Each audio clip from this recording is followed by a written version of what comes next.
E se eu dissesse que pequenas quantidades de vitaminas e minerais podem determinar se uma artéria permanece saudável ou evolui silenciosamente para uma placa instável? Olá! Hoje eu vou te levar pelo caminho do conhecimento.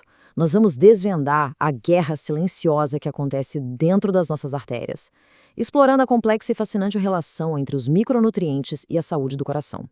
É um quebra-cabeça científico que precisa ser montado peça por peça. Bem, aqui começa o nosso mergulho. O mistério central que vamos investigar hoje é uma contradição que intriga a ciência há décadas. De um lado, temos a ciência básica, a bioquímica, que nos mostra com uma clareza impressionante o poder dos micronutrientes em nível celular. Do outro, temos os resultados de grandes estudos clínicos, que muitas vezes são decepcionantes. Por que essa lacuna? E aqui está o paradoxo, lado a lado. A promessa é clara. Em laboratório, nós vemos como as vitaminas e os minerais atuam como verdadeiros reguladores centrais, protegendo nossas células. Mas quando passamos para o quebra-cabeça clínico, testando suplementos em milhares de pessoas, esses benefícios parecem se dissolver. Isso gerou um enorme debate, e a nossa missão hoje é entender o porquê. Para resolver esse mistério, o primeiro passo, e o mais fundamental, é entender o campo de batalha. Precisamos compreender como uma placa aterosclerótica, a verdadeira causa do endurecimento das artérias, se forma. Não é um processo simples, mas uma sequência de eventos biológicos. Vamos construir esse conhecimento juntos. A aterosclerose é uma doença crônica e progressiva. No passo 1, tudo começa com uma lesão no endotélio, a camada de células que reveste o interior das artérias. Essa lesão a torna mais permeável. Isso abre a porta para o passo 2, a invasão da lipoproteína de baixa densidade, o famoso LDL, para dentro da parede da artéria. Lá dentro, ele sofre uma modificação crucial, a oxidação. No passo 3, essa LDL oxidada atrai células do sistema imune, os monócitos, que se transformam em macrófagos e começam a comer essa LDL de forma descontrolada, virando células espumosas. E, finalmente, no passo 4, o acúmulo dessas células, juntamente com a proliferação de outras células e a deposição de cálcio, forma a placa, que cresce e endurece.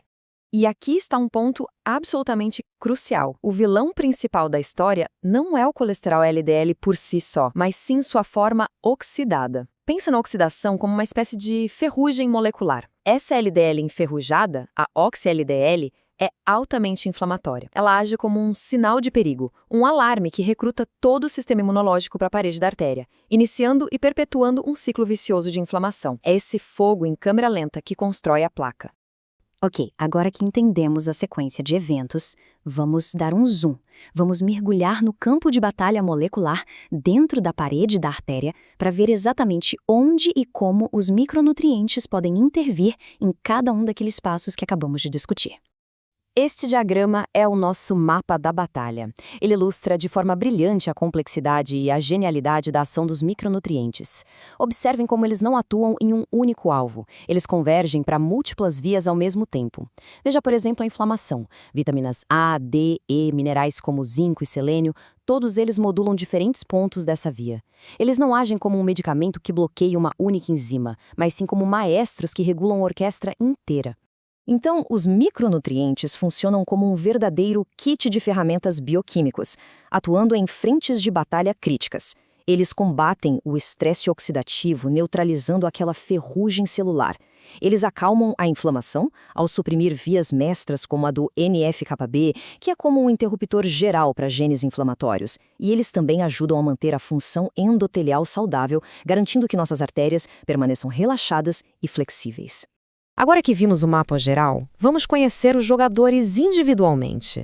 Veremos como micronutrientes específicos atuam como protagonistas nesse drama molecular, às vezes trabalhando em equipe e outras vezes, curiosamente, competindo entre si. E aqui temos um exemplo clássico de trabalho em equipe. A vitamina E é a nossa linha de frente. Por ser lipossolúvel, ela se posiciona exatamente nas membranas celulares, protegendo-as da oxidação. Mas ao fazer isso, ao doar um elétron para neutralizar um radical livre, ela mesma se oxida e se torna inativa. É aí que entra a vitamina C.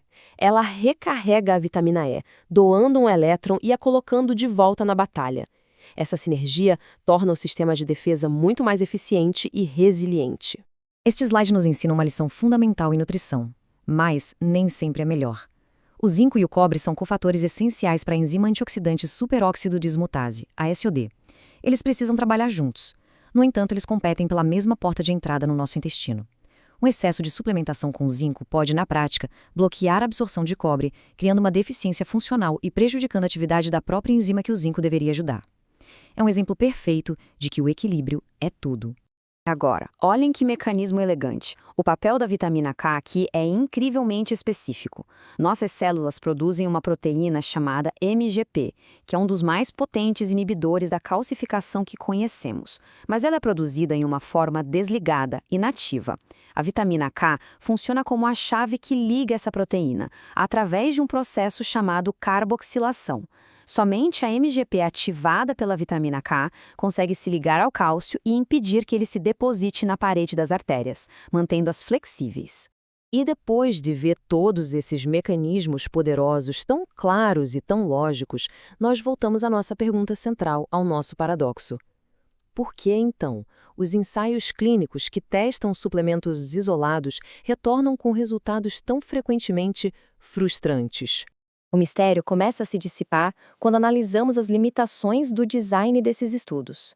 Estudar um único nutriente de forma isolada é como tentar entender uma orquestra ouvindo apenas o som do violino. As interações, as sinergias, tudo isso se perde.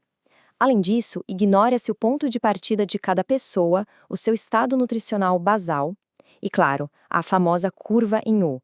Tanto a deficiência quanto o excesso de um nutriente podem ser prejudiciais. E este talvez seja o ponto mais crítico de todos. A maioria dos grandes ensaios clínicos é feita com populações que, em geral, já são bem nutridas. Se uma pessoa já tem níveis adequados de uma vitamina, dar a ela uma dose extra é como colocar mais gasolina em um carro com um tanque já cheio. Não vai fazer o carro andar mais rápido e, em alguns casos, pode até transbordar e causar problemas. O maior potencial de benefício está logicamente naqueles que têm uma deficiência a ser corrigida. Então, se as pílulas isoladas, testadas dessa forma, não parecem ser a resposta, qual é a resolução para o nosso mistério científico? Onde encontramos a solução? A solução, ao que tudo indica, não está em uma pílula mágica isolada, mas sim na complexidade da natureza. Esta citação, retirada do material de base da nossa análise, resume a conclusão de forma perfeita. A estratégia principal deve ser a obtenção de nutrientes através de uma alimentação completa e diversificada que naturalmente fornece a rede sinérgica de que o nosso corpo precisa. E essa é a mensagem final. A saúde cardiovascular e a saúde como um todo é sustentada por uma rede nutricional completa funcionando em concerto. Os alimentos nos fornecem não apenas vitaminas e minerais isolados, mas uma matriz complexa de fibras, fitoquímicos e outros compostos que trabalham em uma harmonia que a ciência ainda está começando a desvendar. Uma harmonia que uma pílula simplesmente não consegue imitar. Se você gostou desta análise, curta, comente, compartilhe o conhecimento. E isso nos deixa com uma reflexão final, uma pergunta provocativa. Será que o estado nutricional invisível do nosso organismo já está, neste exato momento, moldando a saúde das nossas artérias, muito antes de qualquer sintoma sequer pensar em aparecer?